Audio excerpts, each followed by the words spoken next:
Hey everybody, welcome back. It's the Square to Circle Music Channel, your old pal Mage. That's me. We're all alone again today. You know why? My wife walked out on me. Isn't that nice? I'm so glad the bitch is gone. Anyway, we're going to talk about some fun stuff tonight. We're going to do a show that is centered around me and all of my favorite music. What else is new? But I'm serious now. This is a cool one because I'm finally going to do the top 10, my top 10 favorites of all time. My top 10 albums. The best. My best. My favorites. They're not going to be the best albums of all time. They're not going to be your favorite albums of all time. What did you think this was? That this is your fucking show? No, it's my show. So yeah, I'm gonna go over my top 10 favorite albums. I hope that's all right. It better be. You're the one that fucking tuned in. So whatever, let's just do it. Yeah, all joking aside, this list has changed a lot over the years, as it should. I've changed a lot over the years, and that's good, right? Change is inevitable. Change is part of life. You gotta metamorphosize, and as you metamorphosize, your tastes, your sensibilities, things go with you. And safe to say, there's probably like, I'd say, anywhere from a quarter to about a third of this list has kind of been solidified, has been kind of concrete, in place for, yeah, probably the better part of 10 to 15 years, maybe even more. But a lot of these albums have recently kind of made their way, and honestly, I'm getting to that age in my life where I feel like this list is going to stay pretty. It's going to stay pretty static. I think it's not going to change much. I'm to that, finally to that point in my life. I've aged a little bit, and I've came to see what I wanted to see, in a sense. I shouldn't talk like this. I don't know why I'm talking like this. But yeah, you catch my drift. You get the gist. A list of my desert island, top 10. What I'd go to the grave with, what I'd, whatever. I mean, these albums, I pretty much damn near have most of them memorized, note for note. And that's the kind of person I am. That's kind of how I am with music, and that's what it means to me. So, without further ado, here I go. I'm bringing this one out again. This is one that it's been on a list before, rightfully so. I mean, a lot of these you've seen before, you've heard me talk about before, and there's a reason for that. There's a reason for these reoccurrences, because these albums are legitimately the shit. Yeah, this one specifically. I did give this list a bit of, there's a hierarchy, there's a pecking order to this list. But even to make number 10, you got to be something special, and that's what these guys are to me. They really are. They're something special. They get a lot of hate from a lot of people, but they also get a lot of love from a lot of people. They're incredibly unique.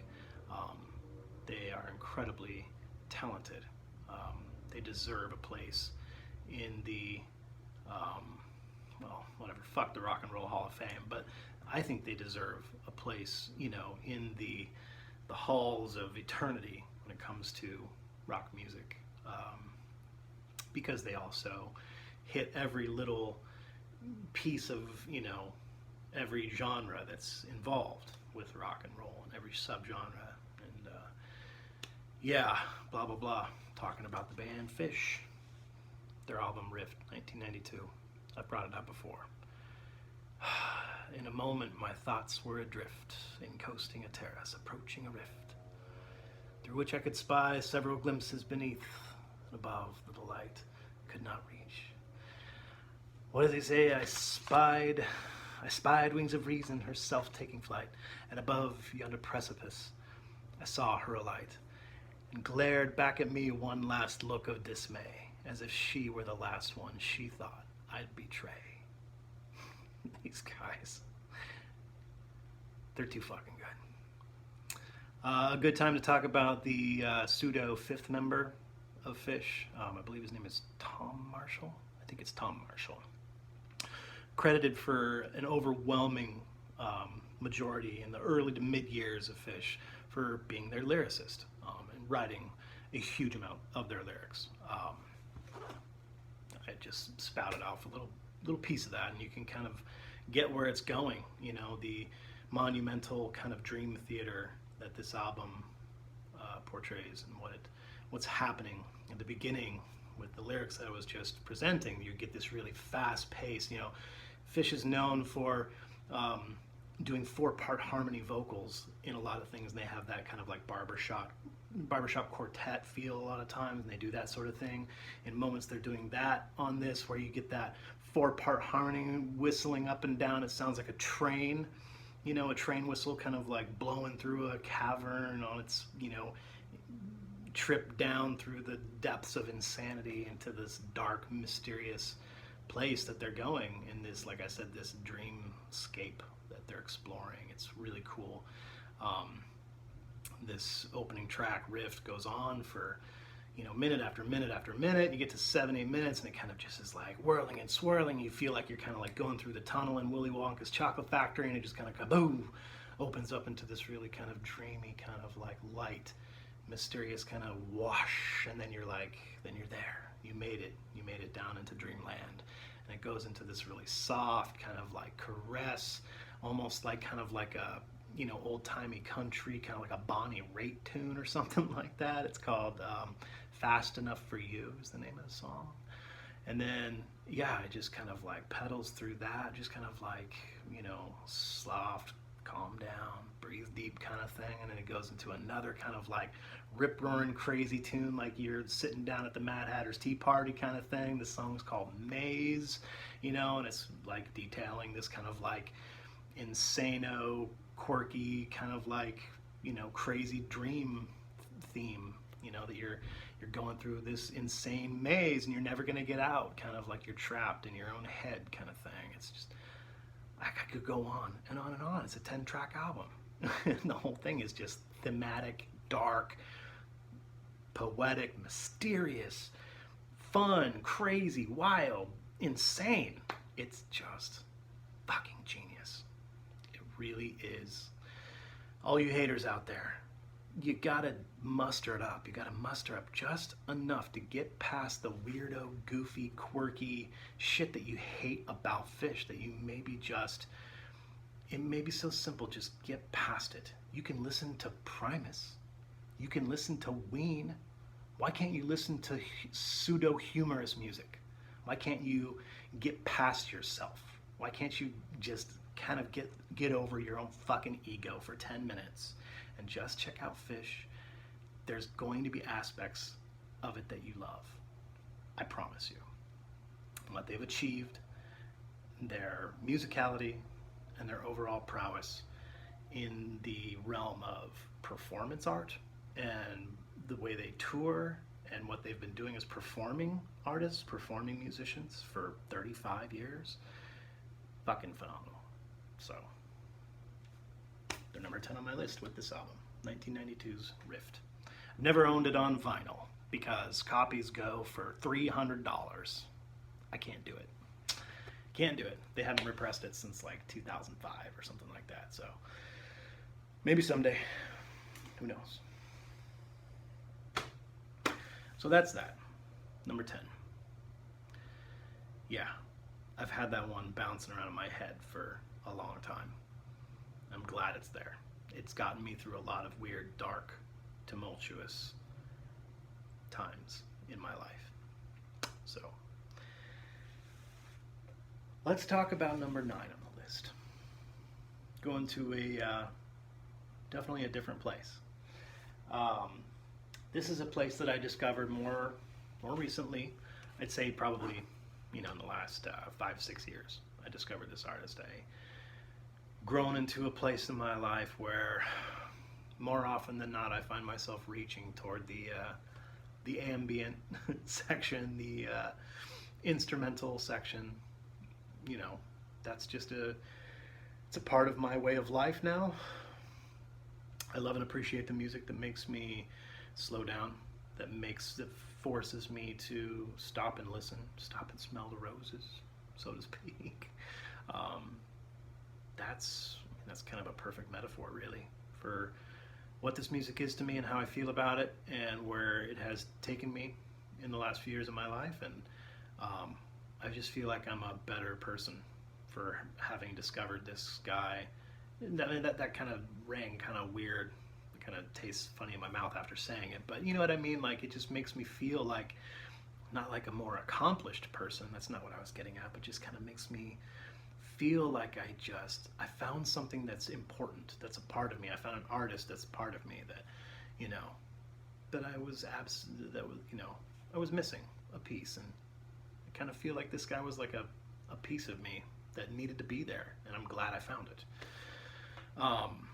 By the name of Hiroshi Yoshimura, Japanese gentleman that was very famous throughout the late 70s and early 80s, credited for basically creating a genre out of the environmental and ambient sounds that were beginning in Japan throughout the late 60s and early 70s, and with the advent of the development of synthesizer and electronic music. These guys really took it to a new place and created a whole new era of electronic music. And this guy specifically decided to keep things a little more fundamental and a little more classically derived, and I appreciate the shit out of it. I love the fuck out of it. It is simplistic genius. The themes that he is concocting not only are just of that very simplistic nature and very just kind of like, it just feels like wandering through a rose garden and taking in all the sweet, subtle scents and sounds and tastes and touches, and it's just everything.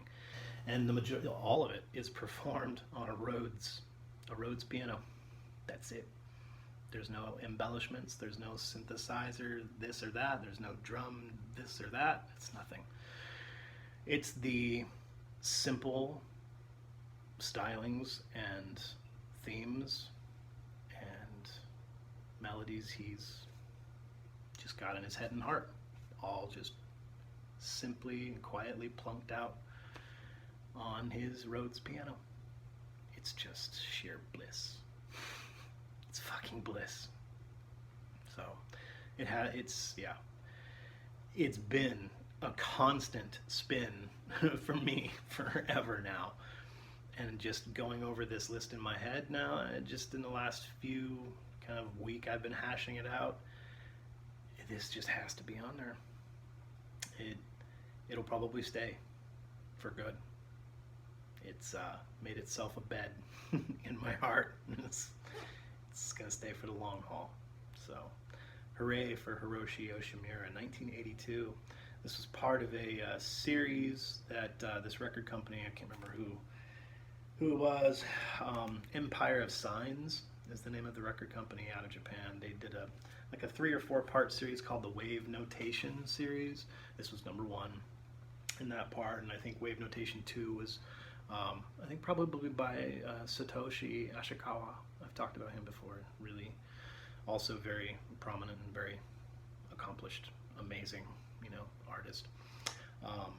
Probably, I want to say Stomo Yamashita might have been involved as well. Also a famous kind of more kind of progressive jazz artist named Stomo Yamashita. He's really good. But yeah. Really cool. Music for 9 Postcards, 1982. Just subtle genius. So, yeah, anyone that loves and adores that ambient sound out of Japan, early 80s, boy, if you haven't heard this, you'll go apey.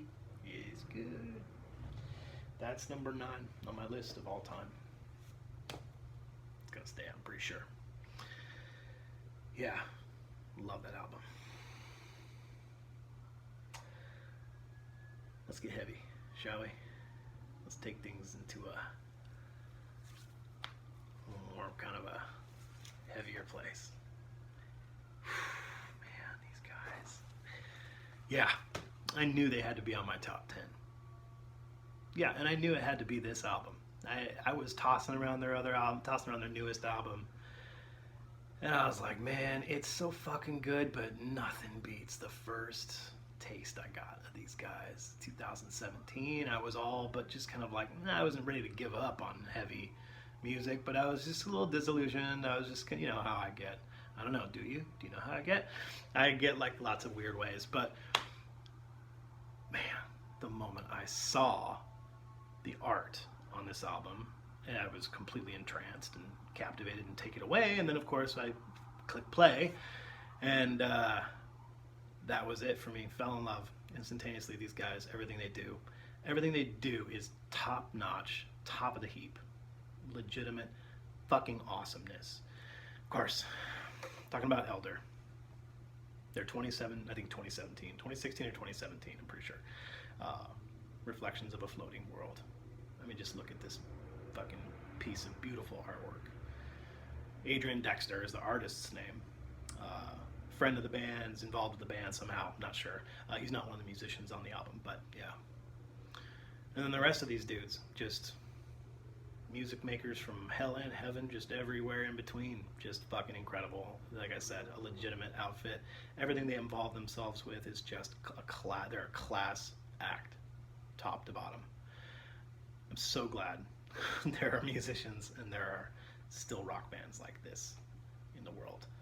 They deserve to be just hyper famous. I don't think they ever will be, because they're too fucking, I mean, they're not full of themselves. It's not just another fucking, you know, ego show like it is a one-upsmanship kind of bullshit, you know, fandango with all these fucking metal bands. I'm sick of it.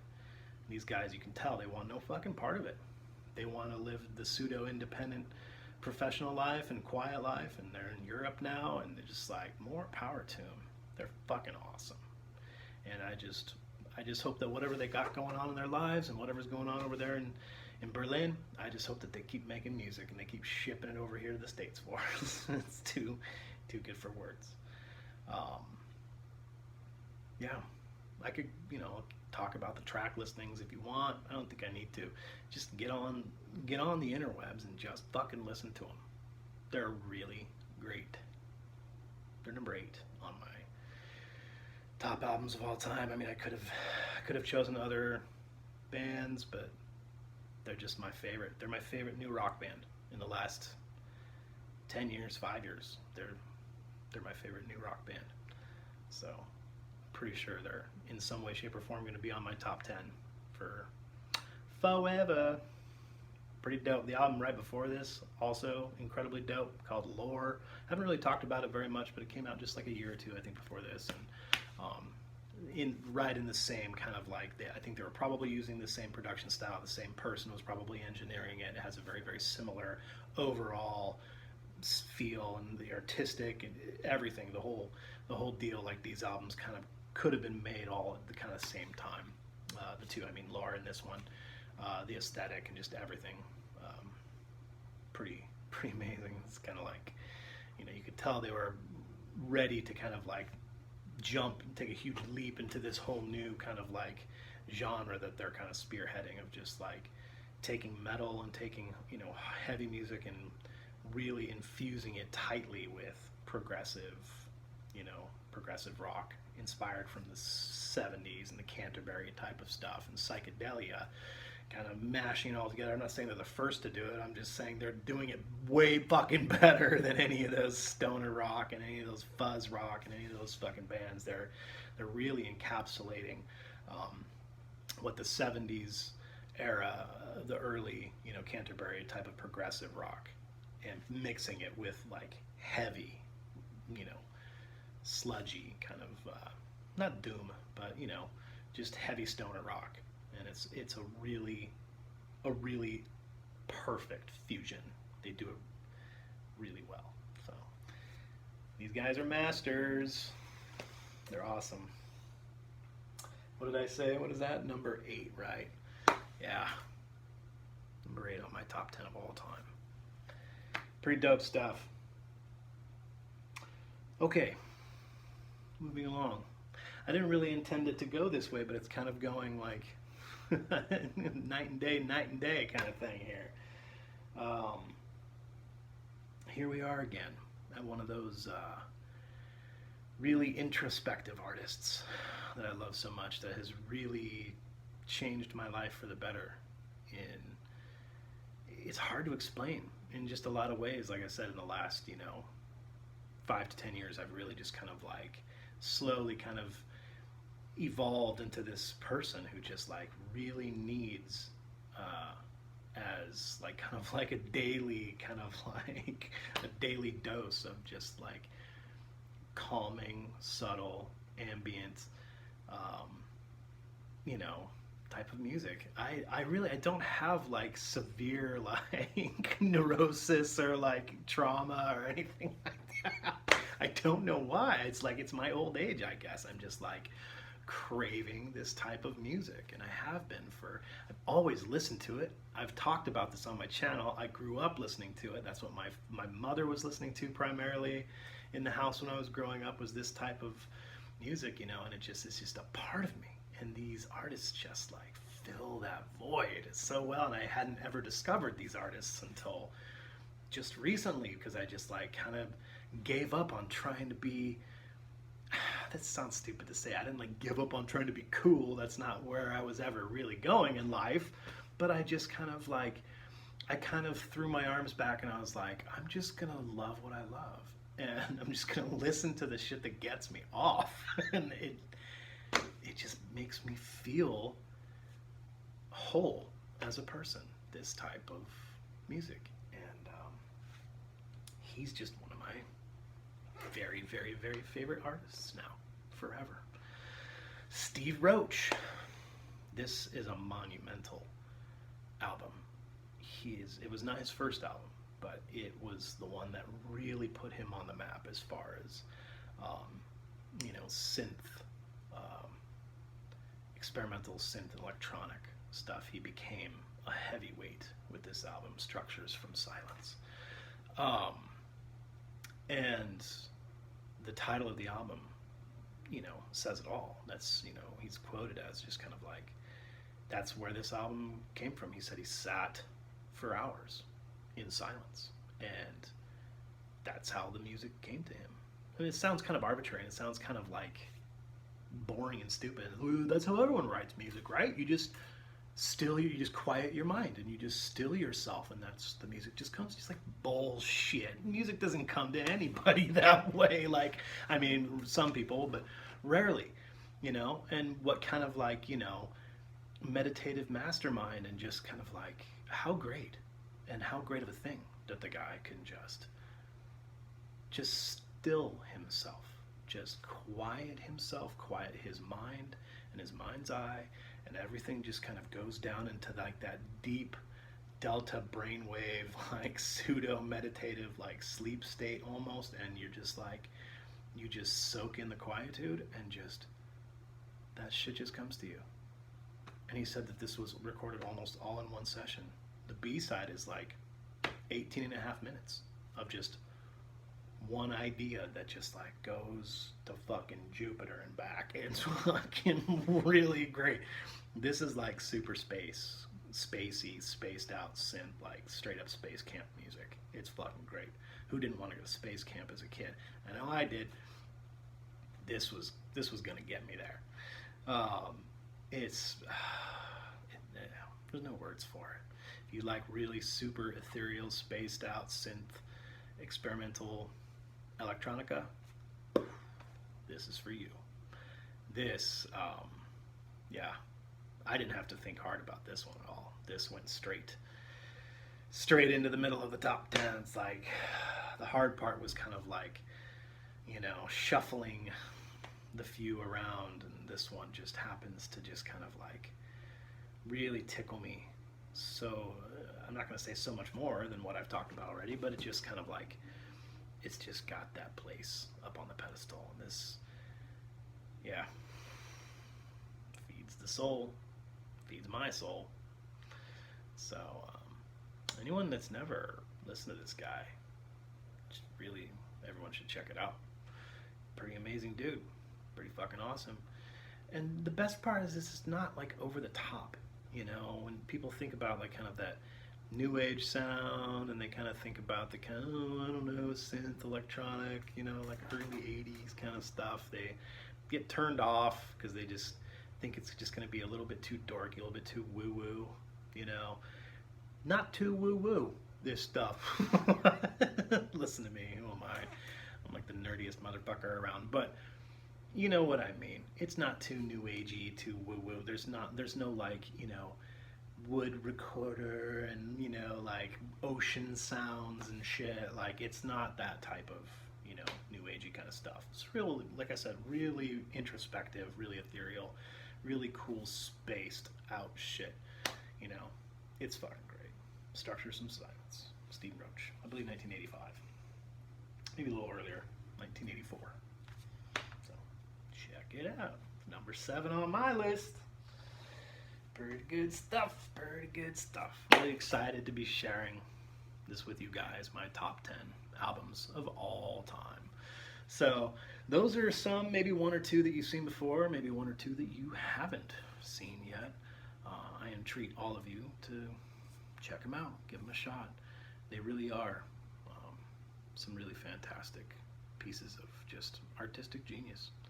So you'll find something in everything that will tickle you. I'm testament to that. There's always a little something in everything for everyone.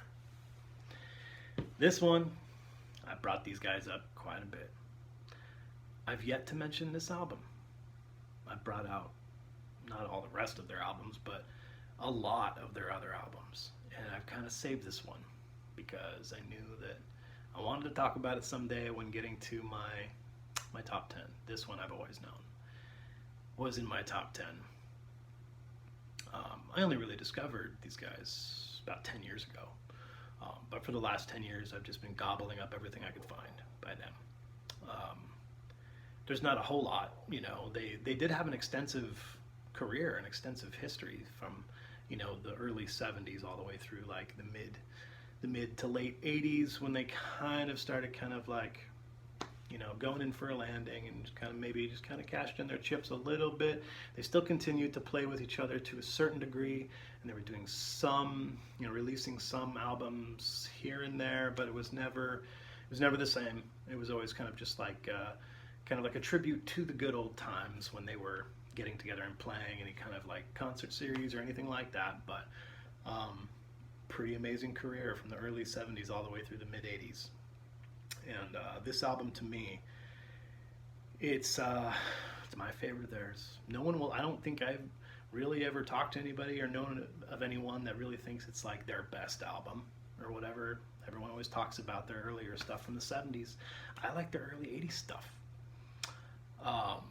For me, it bridges that wonderful gap between like the 80s era new wave kind of pop, you know, pop sensible, goofy new wave pop stuff, and what the, you know, 70s prog jazz. That's kind of where they got their beginning. Was just as kind of a progressive jazz band, kind of like, you know, ripping off and riffing on, you know, like bands like The Doors and stuff like that. And you hear, you know, numerous different elements in their music, but it was always very, you know, unique and ingenuitive and really, really, really cool. And then all the way up through the late 70s, it just got more interesting and more interesting and more creative and more innovative, and just, it never stopped. The innovation never stopped with these guys. And people, a lot of people don't hear it, don't see it. They just see kind of just like this weird, quirky, kind of a black sheep, kind of an oddball, odd man out type of band that just never got like the mega stardom success that like the 70s prog dudes did. And then into the 80s, they kind of weren't taking the proper avenue that everyone wanted bands to take, you know, going into the 80s. And They were just kind of playing around with all the different sounds, playing around with new wave and punk and pop and disco and just great shit. And like I said, to me, this album just kind of bridges that gap between the great early, prog era of the 70s and like the new wave stuff that was happening in the 80s. Band called Camel. And their insanely cool, really amazing album called Nude. 1983? Pretty sure. Not positive about that. Oh, earlier, sorry, 81. Yeah. Wow. I love the art. It's different than anything we ever saw out of any of the rest of their albums. And I like that. This is a pseudo-conceptual album outlining a story which is a true story in a certain sense and to a degree. I'm sure it's embellished quite a bit in a lot of different ways, but everyone's heard about that story about the Japanese kamikaze fighter pilot that crash landed on a small island in the South Pacific during World War II and survived and kept himself alive on this island for years and years and years, something to the sound of like a decade or more. Come to realize he got picked up by a ship of folks that found him on this island. Somehow he still thought the war was going on, was kind of out of his mind or whatever. But this is kind of a pseudo kind of a testament tale to that guy, and a little brief bit of storytelling to music. And the music doesn't really reflect any of the culture or the sounds you would think coming from Japan or anything like that. There's no real like musical testament to the Far East Asian sound or anything like that. It's just kind of like this off-centered, poetic, kind of interesting. I can't even put it to words. I can't put my finger on it, and it's one of my favorite albums.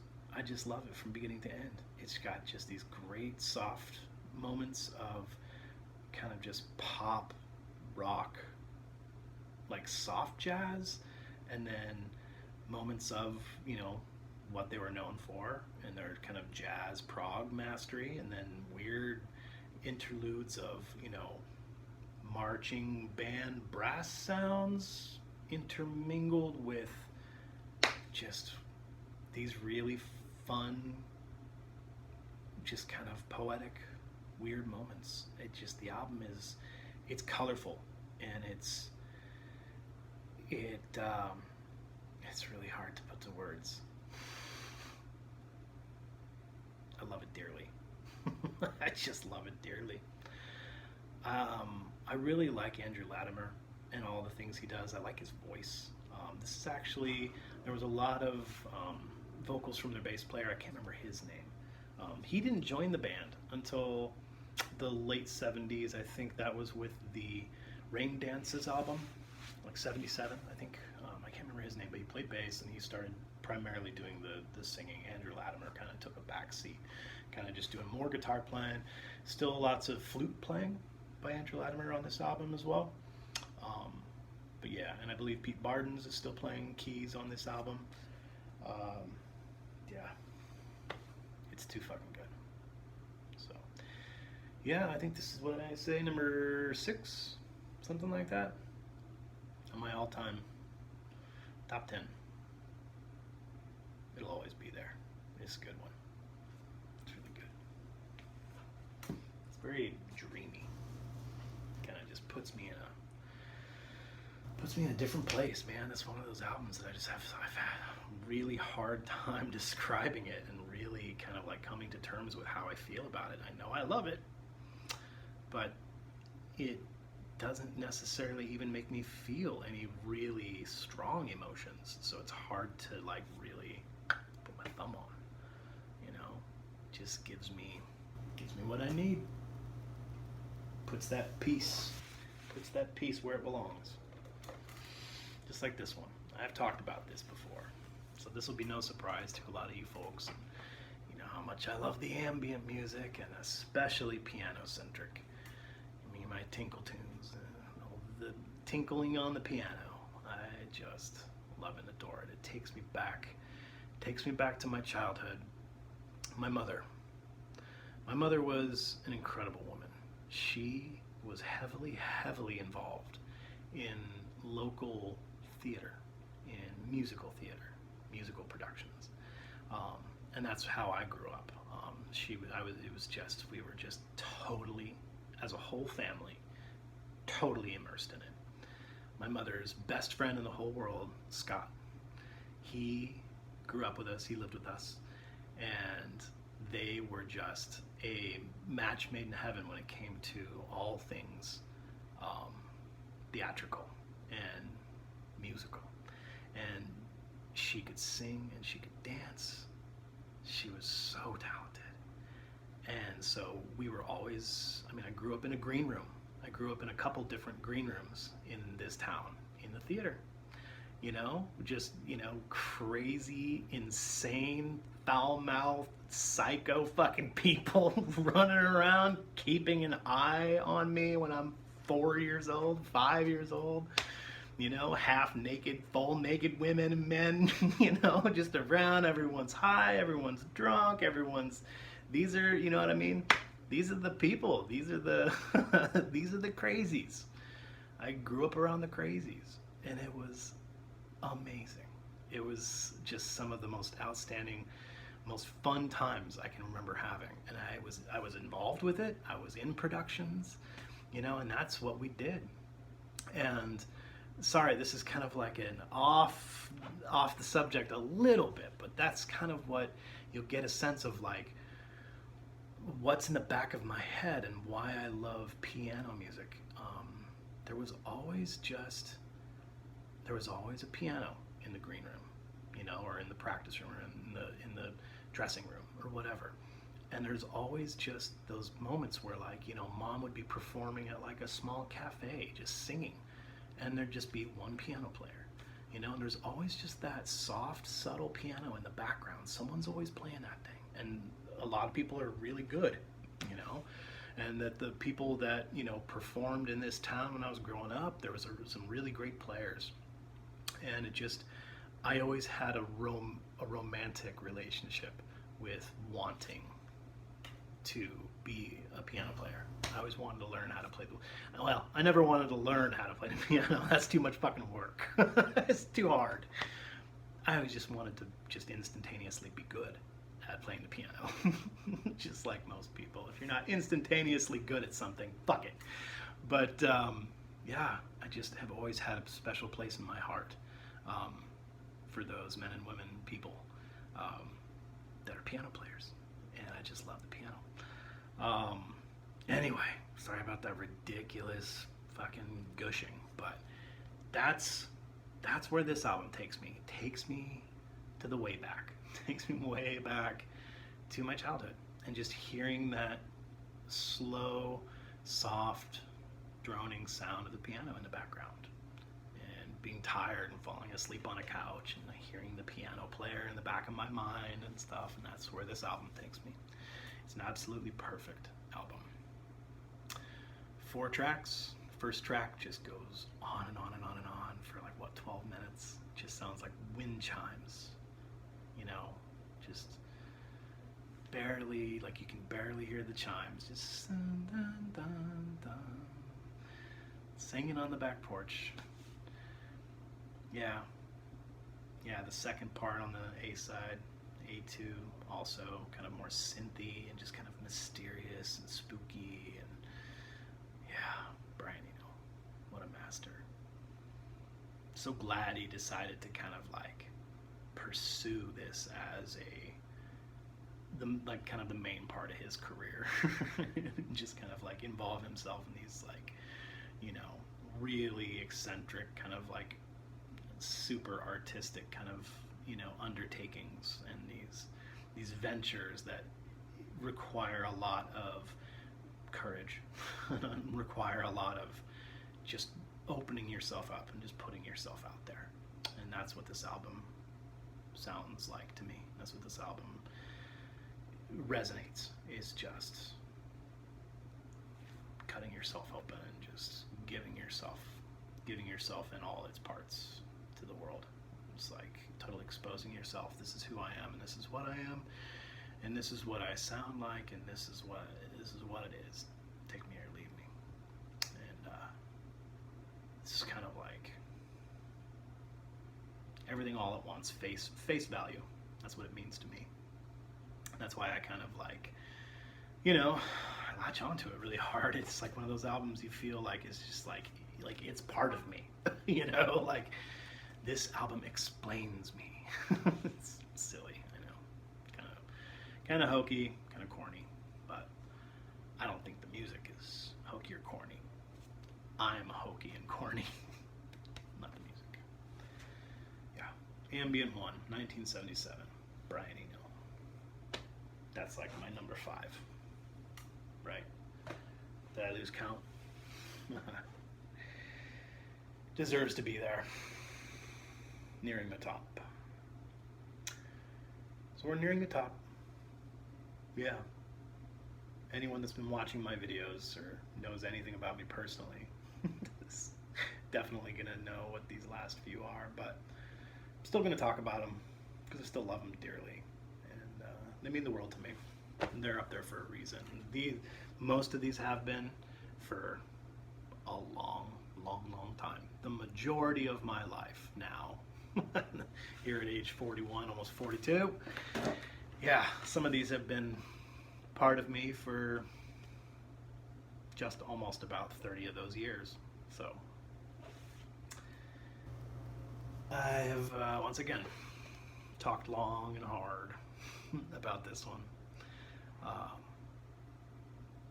I love everything about Mark Isham. Mark Isham is a jazz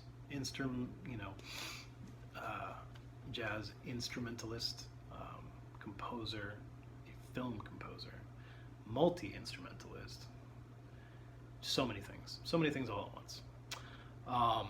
But the album that means so much to me is this one. Film music. Talked about it before. That's just the title of the album, Film Music. Brought this out like sometime in the mid 80s, I think, mid to late 80s, 87 probably, something like that, 85, sorry. Selections from 3 films that he composed music for, 2 of which I am unfamiliar with, but I guess they were somewhat popular and got some notoriety. Beautiful, beautiful tunes. The first one, Mrs. Soulful, primarily piano music, piano etude, absolutely gorgeous. And then there was a movie about Harvey Milk. Yeah, The Times of Harvey Milk. And that one gets a little bit more kind of, there's quite a bit of synth involved, and a little bit kind of darker in theme, it just kind of is sad. It's kind of more of a sad theme. But that's the predominance of the A side, and the entire B side is dedicated to the soundtrack from my favorite movie of all time, ties for first place for me, of my favorite movies of all time, and that's the movie Never Cry Wolf. It's a Disney film. you may remember it, but live action drama film. It wasn't a fucking children's movie. Disney didn't just make children's movies. But a really fantastic live-action drama film starring Brian Dennehy was in it, another famous guy, I can't remember his name, but about a wildlife biologist who loses himself in the Alaskan tundra, or in the northern Canadian, like Yukon tundra, studying caribou and wild wolf populations, and just that right there kind of describes a lot, and how much and why I love the movie. But the music is what does it. The music sells the movie, and it's just the cinematography mixed with the film score is something to behold. And it rivals any fucking nature pic you can see these days, even on, like, you know, anything narrated by David Attenborough, or, you know, Winged Migration, or whatever's won Oscars and whatever the fuck. I mean, that movie, you know, like I said, rivals all of that. It's just a hidden gem. It's an underrated masterpiece. And the music, like I said, sells it. And this is an album that I've been listening to since I was a child. My mother used to play this around the house. And yeah, every time I put this on, I just feel like I'm being held by my mother. Like we're vacationing at, you know, at the beach, staying warm and cozy in a beach house in Yachats, Oregon, staring at the dark ocean crashing up on the waves, and, you know, just a lot of deep feelings in this music for me. And yeah, I'm not going to keep talking because I'm probably going to start crying, but I think you all understand where I'm coming from with this. It's just, some things are just so deeply embedded in your heart and soul, you know, and that's what this is to me. So it's number 4 on my all-time list.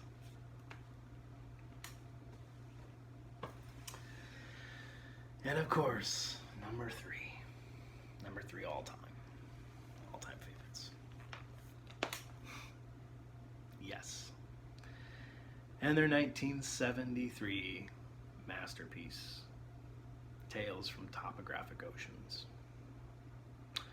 A double disc, damn near, 40 plus minute journey through inspirations by the Tibetan Book of the Dead, lyrically, in spirit.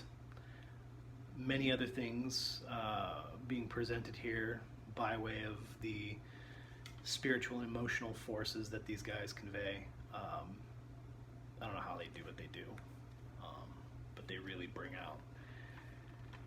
bring out something in me, a spirit in me.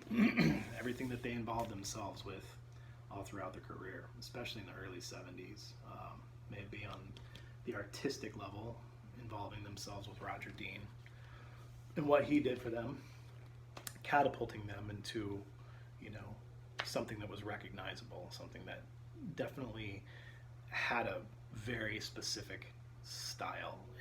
You know, I mean, just the logo, the Yes logo. I'm just like, you know, that there's not much more that is like more 70s than that. You know what I mean? Like, this shit was like stitched on every girl's jeans in 1972. You know, it's like on every belt buckle from here to Timbuktu. Yeah, these guys, this album, The Revealing Science of God. The first time I heard that song, I discovered these guys. I think I've talked about this before, but I discovered these guys right when I was going through some really serious turmoil in my life, physically and emotionally, and I mean, whatever, all things said, I mean, I was a serious alcoholic. I was a drop dead piece of shit alcoholic, drinking a fucking bottle of whiskey every single day. I was just completely shit-faced, wasted drunk by 7 p.m. every day on my way to the liquor store to get another bottle so that I could get through the night and sleep and wake up shaking and vomiting every single day and night, going home to a wife and child, utterly destroying myself, my mind, my spirit, and ruining my wife's life. Somehow I had to come out of it. And I did. I got help. I went to treatment. And I put my wife through more hell. And on the other side, I fell in love with this band. This band was in my head and heart when I was going through all that, and it was one of those things that, like I said, it was just like in my brain, and I had it memorized. I had this album on lockdown. I had this fucking shit memorized, and this is the album that sung me to sleep every night when I was, you know, shaking cold sweats, withdrawing, almost dying from alcohol withdrawals. Pretty fun stuff. Yeah, more. It means more to me than just that. That's silly. I don't even really know why I'm talking about that, but the revealing science of God. I mean, that explains so much just in that title, and just that soft chanting as they're going in the beginning, and that beautiful guitar melody that Steve Howe puts down. You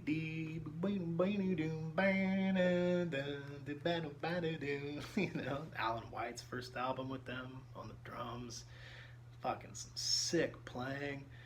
They get all the way through this kind of like weird, chaotic 10-minute ordeal, 12 minutes, and then they just like recap that theme at the end, and it's got even more, you know, just beautifully built, you know, synthesizer at the end. Rick Wakeman's just really bringing it. Man, it's so good. The second part with it just like real light, kind of like happy feelings. You kind of really feel like you're a part of like some kind of weird little like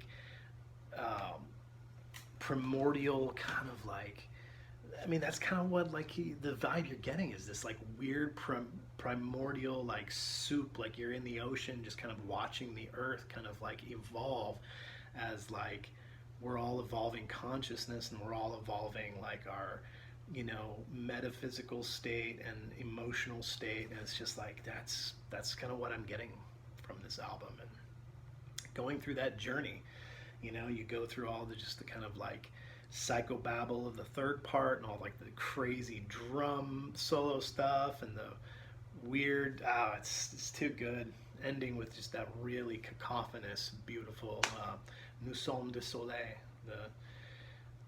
the final track on the album. We love when we play. See, it was Nous sommes du soleil means something about something about the sun, loving the sun, or playing in the sun, or something like that. I don't know, dude. Pretty woo-woo, pretty hippy dippy. This is about as hippy dippy as I go, but I don't know. It means so much to me. Musically speaking too, like I'm kind of, I mean, I guess I'm kind of like a music nerd. Like, you know, I've played instruments all my life, and I've studied music a little bit. I played in like, you know, semi-professional musical organizations all throughout my young adulthood and into adulthood, and played in a dozen fucking rock bands and jazz bands and whatever bands. But, you know, these guys on a musicality level, I think they're fucking stellar. Absolutely stellar. Said it before. I mean, they're, in my opinion, one of probably the most underrated bands of all time. I truly feel that way. I still to this day talk to people who are like people who work at the record store, that work at the record store. Oh, I've never heard. I don't know anything about them. Okay. Wow. Okay. Cool. Yeah. They're number 3 on my list. All time. Always will be. Always.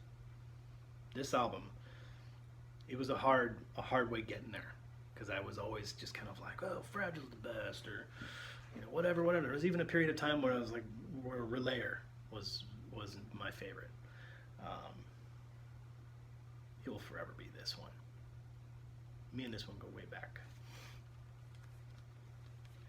Goes deep for me. Yeah, getting deep. It's all stuff that I brought up before. No one's surprised here. No one's surprised by this.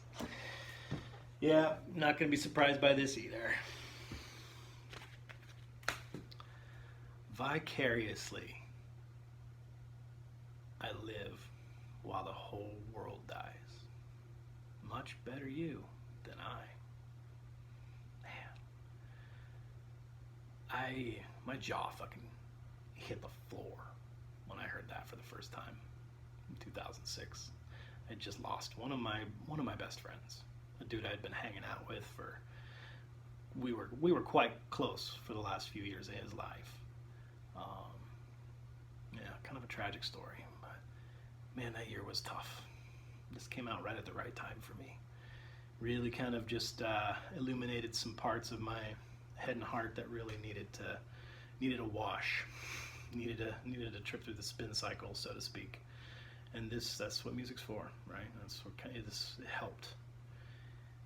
I mean, not just kind of alleviate pain and kind of give you a sense of like connectedness, but it just kind of like it does give you some perspective.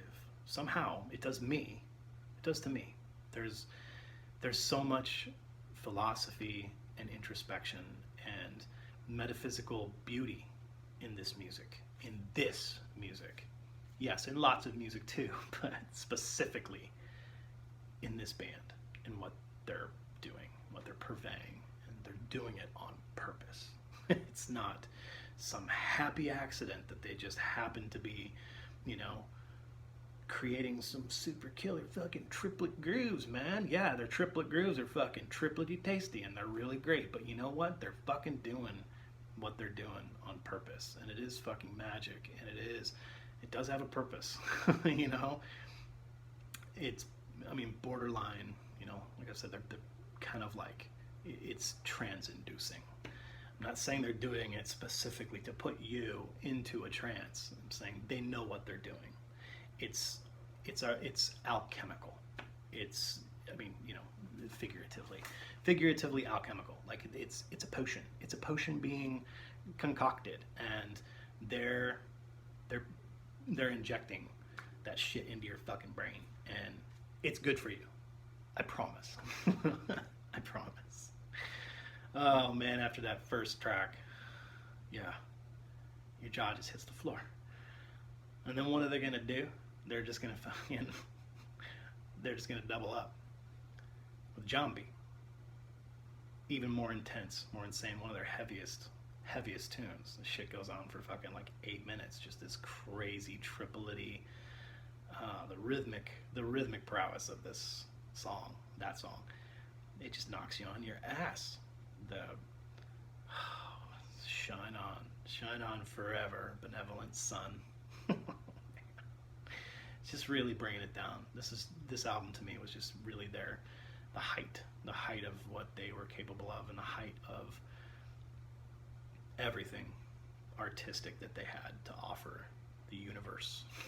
Just bringing it down. They really show their true colors. They really show their vulnerable side. Wings for Marie, sad, tragic. To me, feels like it's, him having a conversation with his mother on her deathbed, trying to get some clarity, trying to get some understanding, trying to get her to understand maybe his perception of,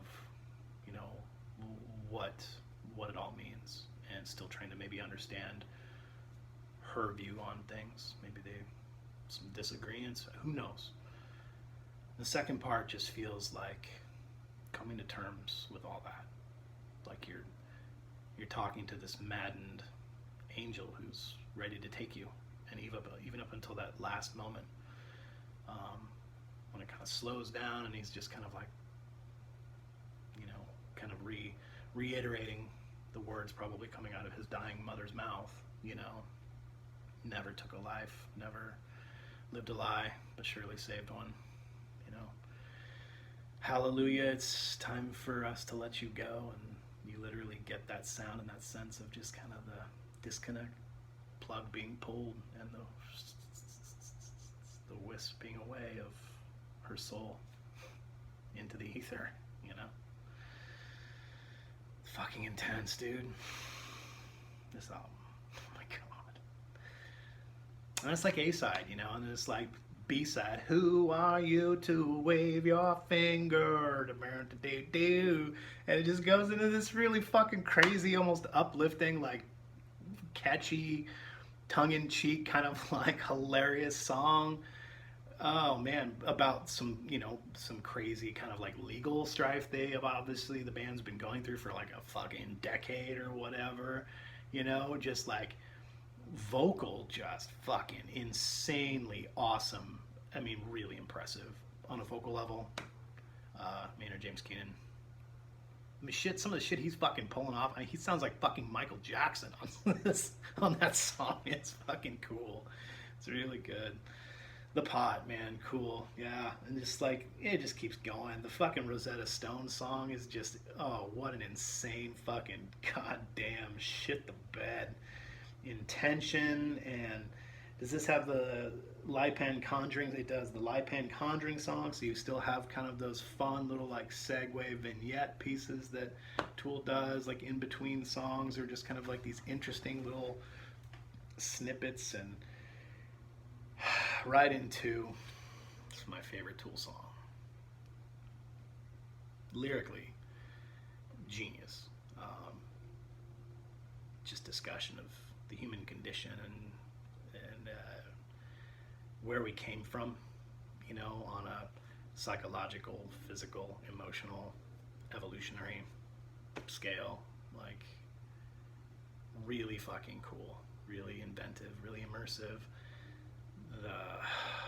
All of the musicality is insanely fucking cool, and I like that song. I like that the song is not too long. It's very sweet.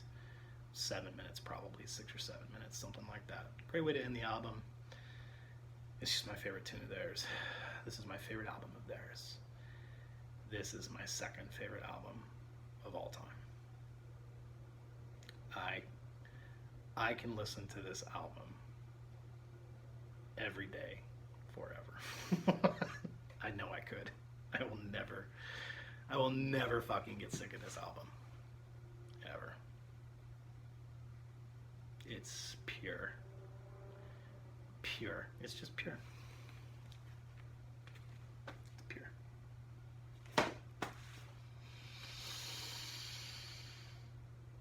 What a ride, everybody. It's like actually hard for me to talk about my top 10. It should be easy, shouldn't it? I feel like I just like had like probably like the most like the most intense, like serious session I've ever had with a therapist, like ever. I've never been to a therapist. Well, I have been to a therapist, but not for 25 years. But I just feel like I talked with a therapist for like over an hour. That's what music means to me, man. It's too much. It's too good. So much so, all you people, you're probably going to laugh at me. You're going to laugh at me a lot about this one. But like I said, when I was going over, I had my good friend Nick over for the first time that I had him over. We talked about perfect albums that we feel are just perfect. And that list didn't really include a whole lot of my top 10s. Well, you kind of did, quite a few, but there's different ways to put it. There's different ways of explaining it, and some albums are, they're not perfect, but that's why you love them. And that's what they mean to you. They don't have to be perfect. They don't have to like hold up this kind of like, this sense of perfection or this kind of like ne'er-do-wrong type of thing. Like, that's why this one's my favorite album. This came out, I've been listening to this album for 25 years. And this came out right at the right time for me. I was just coming into young adulthood. I had been listening to rock and roll for years, and I loved rock and roll. I knew what it was all about. But this one it reinvented rock and roll in my head, in my world, in my perception. If you understand what I'm getting at, like, most people are just going to really, really laugh. But this is where it really began for me, this kind of like beyond fascination, this next to kind of fixation and just, addiction. It's a fucking addiction. but it's the healthiest addiction, probably the healthiest addiction anyone can have, the least harmful addiction anyone can probably ever have is our addiction to collecting and appreciating and loving music. So I don't have to explain myself, but I'm going to anyway. Pearl Jam's third release, 1994, the album called Vitalogy. This is my favorite album of all time, for all personal reasons.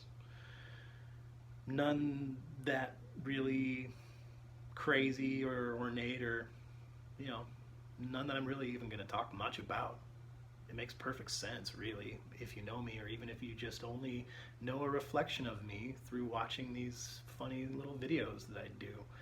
Sure, it makes perfect sense. In 1994, I was 14 to 15 years old.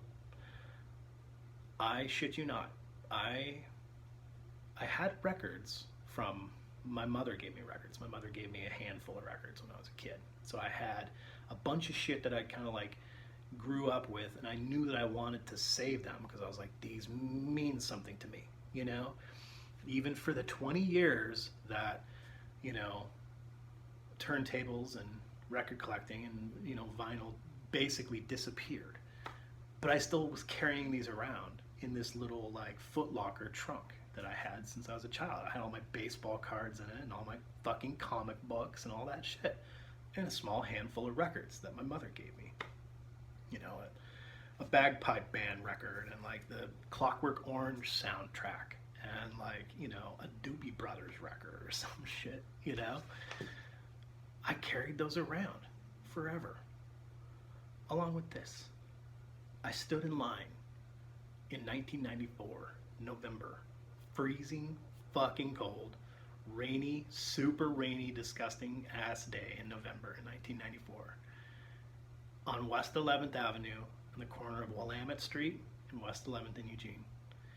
And I waited in line. There was 3 people in line out front of a record store called The Record Garden to buy this album. Because I caught wind, and I read in a magazine, that these guys were staunch supporters of continuing to release stuff in vinyl format, on record, for the full enjoyment and pleasure, orally and visually, as the entire presentation. It meant that much to them as an art form. And I thought that that was the fucking coolest thing ever. I was already a huge Pearl Jam fan ever since the first album. That was the first tape I ever bought. I rode my bike to Fred Meyer's in Springfield for $5. I rode my bike when I was 12 years old to buy a Weird Al Yankovic tape and Pearl Jam's first release, 10, on tape. And then I started a loving relationship with them. And then after a couple years, when I heard that this was happening that way and saw this embossed gold thing, I was just like, oh my God. I waited in line. I paid my money. And this is what started it. This is what started it for me, was like really appreciating and collecting and loving this art form, record, vinyl, LP format, as an art form. Not just to be appreciated, to be listened to, but to be collected and put on a shelf and appreciated for what it is and what it means as an art form. So yeah, this is it to me. It's my favorite album of all time. Last Exit. Oh my God. Spin the Black Circle. I mean, what the fuck? I mean, I knew they were already hard. They had some really dark, crazy hard rock on 10 and on Versus. But this was just different. The recording style was totally different. It was super raw and organic. And just from the moment, I mean, the song Last Exit, you got like kind of a breath and you're just kind of like, whoa, this is different. This is super fucking edgy. This is really edgy. And then just the moment you hear fucking Stone Gossard's guitar, and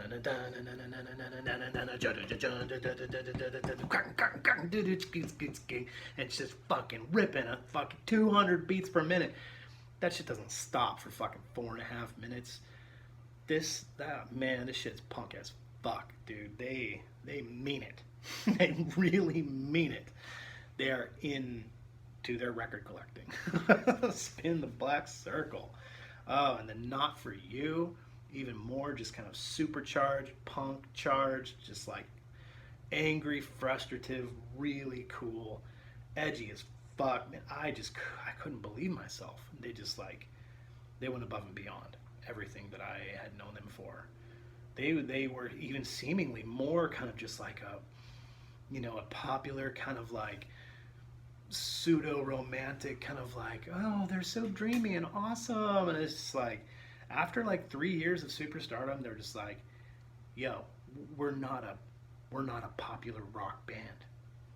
I don't know what you fucking think we are. We're not a popular rock band. So I believed him. I believed him after this album. The song Tremor Christ, what a fantastic, touching, quirky, fun little song. Nothing Man, another touching pseudo ballad of a song, and then that song Whipping. Oh man, Eddie Vedder just really brings out his kind of dark essence in this album, where he's really coming from, and maybe a pretty troubled past. The song Corduroy, they got a really great, it was a radio hit, great song. Fun little weird interlude called Bugs. This is the album that has like fun little kind of like pseudo in between songs. That song Bugs, he's playing like the accordion, and it just kind of has some interesting little poems that he's saying. Oh, the Satan's Bed song, I'm just like, what the fuck are they talking about? Sucking Satan's dick and all this crazy shit. I'm like 14 years old. I'm like, wow, these guys are something else. The song Better Man got a lot of shit, but it's still a fucking great song. Super radio song. Yeah, the song Immortality, that's a timeless one for me. That song Immortality, just like, it's immortal. It's too fucking good. So cool. Presentation. I guess it was a book that Eddie Vedder found somewhere in like some musty basement, and the book was called Vitalogy, and it just like was outlining all this like early 20th century like medical journal crazy shit about like smallpox and diphtheria and like all kinds of just weird, like there's x-rays and just like super weird, crazy, cool, artistic shit, man. I love the fuck out of these guys. They're my favorite rock band of all time. This album is my favorite album of all time. Vitalogy by Pearl Jam. Original pressing. Picked this up the year, the day it was released in 1994. This is my personal holy grail. It's not even worth anything. It's only worth like $60. It's like nobody gives a shit. It's priceless to me. Absolutely priceless.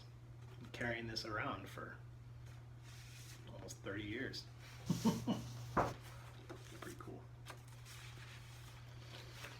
Thanks for sitting with me and talking about all my favorite music, everybody. That's it. It's been fun. I love you all.